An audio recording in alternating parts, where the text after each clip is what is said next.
Hi rice సోదరులకి very good morning అండి అందరికీ. ఏం లేదన్న, ఈరోజు మనం పత్తి మార్కెట్కి వెళ్ళి రేట్ అనేది పెట్టడం జరిగింది. అలాగే ఒక అన్న కామెంట్ రూపంలో అడిగారు, ఇటు మొక్కజొన్న గార్లు అంట వాళ్ళది. మొక్కజొన్న వేస్తే ఏ మందు కొట్టాలన్నా రేటు తక్కువగా అంటున్నారు. రేటు తక్కువగా అయితే బుల్లెట్ అని దొరికింది బెన్స్ ఖమ్మంలో.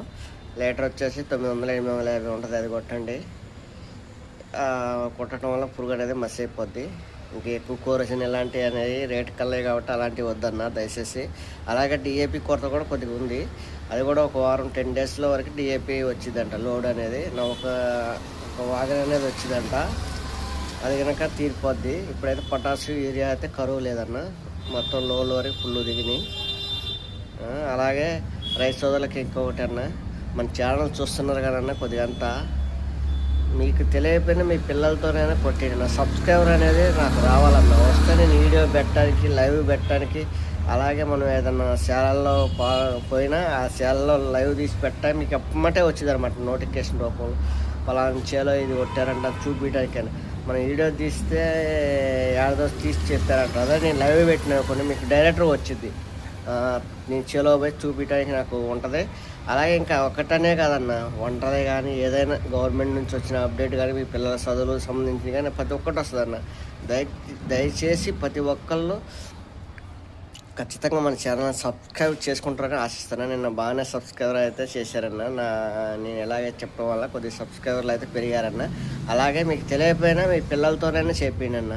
అదేమి డబ్బులు ఏం కట్టుకావు ఏం కాదన్న, ఓన్లీ ఒక సబ్స్క్రైబ్ చేసుకుంటే నా ఛానల్ కొద్దిగా అభివృద్ధిలో పోద్దని, అంతేగాని దానివల్ల వచ్చేది ఏమీ లేదన్న. నేను డబ్బుల కోసం కానీ ఆశపడి ఛానల్ పెట్టలేదన్న. రైతులకు కానీ వంట విషయంలో కొద్దిగా హెల్పింగ్ నేచర్గా ఉండాలి, తెలియని వాళ్ళకి కానీ వంట చేయడం కానీ ఎలాంటివి చేద్దామని. ఇంకా గవర్నమెంట్ నుంచి వచ్చి కొంతమంది పిల్లగాళ్ళు చదువుకునే వాళ్ళకి అప్డేట్ తెలియక కనుక ఆగిపోతున్నాయి. అలాంటివి తీసుకొని చేద్దామనే ఉద్దేశంతో ఛానల్ పెట్టా, కానీ నా స్వార్థం కోసం అయితే కదన్న, ఇది మీ మంచి కోసమే అన్న. ఒకటన్నా, మీరు దయచేసి నా ఛానల్ అనేది సబ్స్క్రైబర్ వారికి ప్రతి ఒక్కరు చేయండి అన్న. నాకు 1000 టార్గెట్ కావాలన్నా. ఇంకొక నెలలో 1000 కాకపోతే నా ఛానల్ మళ్ళీ కొత్తగా రన్ చేసుకోవాల్సి వచ్చింది. అందుకే దయచేసి సబ్స్క్రైబర్స్ అనేది 1000 కావాలన్న. రోజు 1000-2000 మంది చూస్తున్నారన్న వీడియోస్ అనేది. అలాగే సబ్స్క్రైబర్స్ చేసుకుంటే ఒక్క తరం సబ్స్క్రైబ్ చేశారంటే అసలు మీ రుణం తీర్చుకోలేనన్న. అర్థమైందన్న. మీకోసం ఇంకా కష్టపడి ఇంకా ఇక్కడ ల్యాబ్ అయినా ఇంకోసారి ఉన్నా తెలుసుకొని ఏం మందు ఏందనేది కానీ మీకు చెప్పడం జరిగింది. అలాగే వంటల విషయంలో కానీ, ఇంకా పిల్లగాల అప్డేట్ చదువుల విషయంలో కానీ, ఇంకేదన్నా వాటి గురించి కానీ మీకు చెప్పడం జరిగింది. దయచేసి సబ్స్క్రైబర్కి చేసుకోండి అన్న. బాయ్. జై తెలంగాణ, జై భీమ్, జై హింద్.